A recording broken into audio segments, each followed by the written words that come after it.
Hello viewers, இனி நம்ம பார்க்க போறது ஒன் பீஸ் எபிசோட் 907 பார்ட் 2.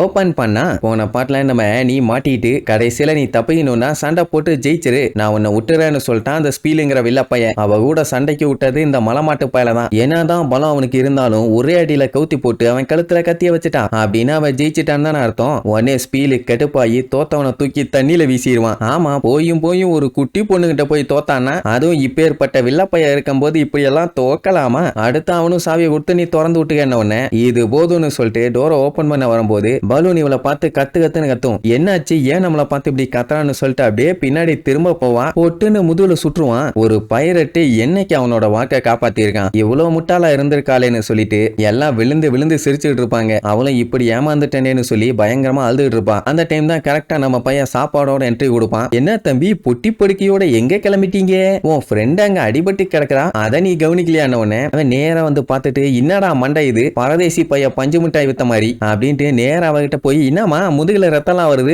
அப்படியே இங்க படுத்துக்கிட்டு இருக்க, போய் ட்ரீட்மெண்ட் பார்க்க வேண்டியதானேமா. ஏண்டா நான் என்ன சன் பாத் வாங்க வாடா இங்க படுத்திருக்கேன், அந்த எடுபட்ட பையன் நீ சுட்டுட்டான், நல்ல வேலை முக்கியமான ஆர்கன்ல படல, பட்டிருந்தா எப்பவோ சம்போ சிவ சம்போ தான் அப்படின்னா உனக்கு ஒன்னும் பஞ்சாயத்து இல்லைன்னு சொல்லிட்டு இருக்கும் போதே அந்த ஸ்பீல் என்ன பண்ணுவான், நம்ம லூஃபியை பார்த்து சுட்டுருவான். ஐயோன்னு பார்த்து ஆனி எல்லாம் பயந்துருவான். ஆனா நம்ம பையன் தான் புல்லட் ப்ரூஃப் ஆச்சே, வாங்கின புல்லட்டா அப்படியே ரிட்டர்ன் அனுப்பி விடுவான். இதெல்லாம் அவங்க எதிர்பார்க்கவே இல்லை. சுடும் போது சொல்லிட்டு சொல்றா லூசு பையல, நானும் ரெடியா இருந்திருப்பேன்லாமா. ஆனிக்கு என்ன நடந்துச்சுன்னே தெரியல, அப்படியே ஷாக்ல இருப்பா. உடனே அவன் பெரிய ஹேமர்லாம் வர வச்சு லூஃபியை ஒரே அடியா அடிப்பான். உள்ள மாட்டிக்குவான். பட் இருந்தாலும் அவனுக்கு ஒன்னும் ஆகாது. ஏன்னா நம்ம பையன் ரப்பரு, காத்த உடம்பு ஃபுல்லா ஊதி பிச்சுக்கிட்டு மேல வந்து எஸ்கேப் ஆயிருவான். சும்மா நீ அட்டாக் பண்ணி கடுப்பேத்திட்டு இருக்காத, அப்புறம் உனக்கு தான் நிலைமை சரியில்லாம போயிருவோம். அவன் மத்தவங்க எல்லாத்தையும் பார்த்து காட்டு கத்துவான். ஏன்டா டேய் இங்க என்ன ஷோவா நடத்திட்டு இருக்கோம், கேப்டனுக்கு பஞ்சாயத்துனா ஆளா முண்டிட்டு வந்து சண்டை போடணும்டா, எப்பண்டா சாவாங்கிற மாதிரி வேடிக்கை பார்த்துட்டு இருக்கீங்க, போங்கடா போய் அவனை அடிச்சு நகுத்துங்கடான்னு ஆர்டர் போட்டவன எல்லாம் வருவானுங்க. ஆனா ஒரே அடியில அத்தனை பேரும் திருச்சிருவானுங்க.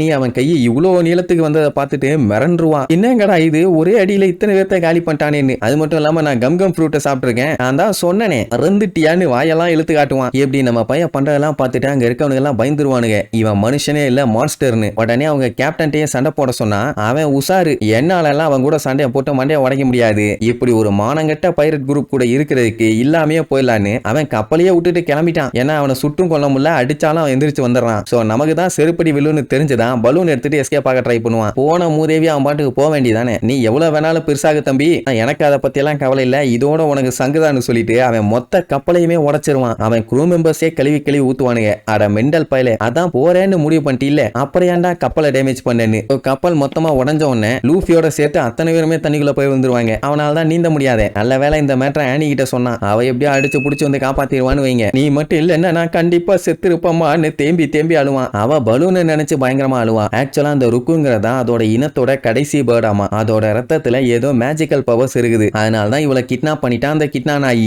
எத்தனை டைம் அவனை இங்க இருந்து காப்பாத்தி கூப்பிட்டு போனாலும் அவனுங்க வந்துகிட்டே தான் இருப்பானுங்க. அந்த பலூன் மட்டும் நார்மல் பேர்டா இருந்துச்சுன்னா இந்நேரத்துக்கு இந்த பஞ்சாயத்தே இருந்திருக்காதே. ஐயோ என் பலூன் போச்சேன்னு சொல்லி தேம்பி அழுவா. உடனே லூஃபி பார்த்துட்டு கிவ் அப் பண்ணாத, அவன் உன்னோட பெஸ்ட் ஃப்ரெண்டு, அவனை நான் காப்பாத்தேன்னு சொல்லிட்டு பையன் என்ன பண்ணுவான், அந்த கப்பலை பிடிச்சி நல்லா சுத்துன்னு சுத்திட்டு அப்படியே ரிட்டர்ன் பயங்கரமா சுத்துவான். எதுக்குன்னா பரேந்து போய் காப்பாத்துறதுக்காக. அந்த கிறுக்கு பயலுக்கு சந்தோஷம் அவ்வளவுதான், இந்த பேர்டை வச்சு இனிமேட்டு ஒரு ராஜ்யத்தையே நான் கைப்பற்ற போறேன். அந்த கிறுக்கு பையன்கிட்ட மட்டும் சண்டை போட்டிருந்தா அவ்வளவுதான், அங்கேயே நம்மள பொலா காட்டி இருப்பான். நான் தான் உசார்ல எஸ்கேப் ஆயிட்டோம்ல, எனக்கு இந்த பேர்டோட ரத்தம் இருந்தா மட்டும் போதும், இன்னொரு பைரட் குரூப்பை நான் உருவாக்கிக்க போறேன்ட்டு அவன் பாட்டுக்கு சொல்லிட்டு போவான். லூஃபி அழகா பறந்து வந்து அந்த ருக்கு மேல வந்து உட்காந்துக்குவானா, அது கத்திக்கிட்டு இருக்கும். அந்த லூசு பைய ஏய் சாத்தான் போடாத, நீ என்ன முக்குனாலும் உன்னால இங்க இருந்து தப்பிக்க முடியாது, உன்னைய நான் தப்பிக்க விட மாட்டேன்னு ஓவரா பில்டப் பண்ணிட்டு இருப்பான். திரும்பி பார்த்துட்டு அவனுக்கு பேய் அடிச்ச மாதிரி ஆயிரும். ஏன்னா லூஃபி வந்து உட்கார்ந்துட்டு இருக்கானே, அவனுக்கு பயந்துதான் அங்க கப்பலையே நொறுக்கிட்டு வந்தான். இப்ப இப்படி வந்து உட்கார்ந்துட்டு இருக்கானா, நீ எப்படா வந்தன்னு கேட்டவனே அவன் ப்ரூம் ஸ்டிக் மேல ஏறி போய் நின்னுக்குவான். வேணாண்டா இறங்கடான்னு சொல்லி அவன் தொப்பி மேல கை வச்சிட்டான். அதனால பையன் செம்ம காண்டாயிட்டான். அவன் காண்டானதை பார்த்து இவன் பயந்து ருக்குவை விட்டுட்டான். ஐயோ போச்சேன்னு புலம்பிட்டு இருக்கும் போது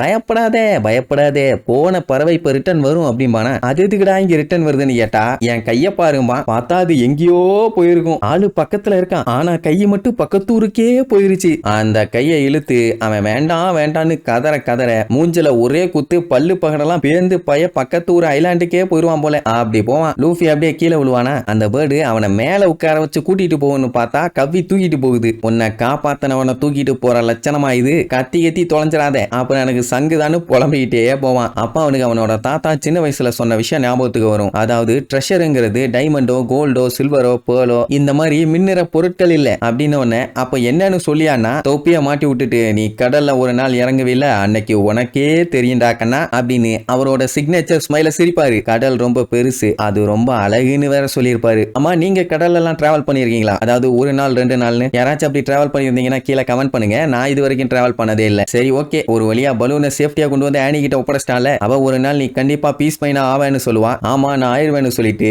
அவன் அந்த சின்ன லைஃப் போட் எடுத்துட்டு கிளம்புவான். நீ பலூன்ல ஏறி கிளம்பிடுவா. இன்னொரு நாள் மீட் பண்ணலாம்னு சொல்லிட்டு பையன் அவனோட ஜேர்னியை கண்டினியூ பண்ணுவான். இப்படித்தான் நம்ம பையன் ஃபர்ஸ்ட் சம்பவத்தை பண்ணிட்டு கடல்ல அவனோட ஜேர்னியை ஆரம்பிச்சான். அவ்வளவுதான். டாடா.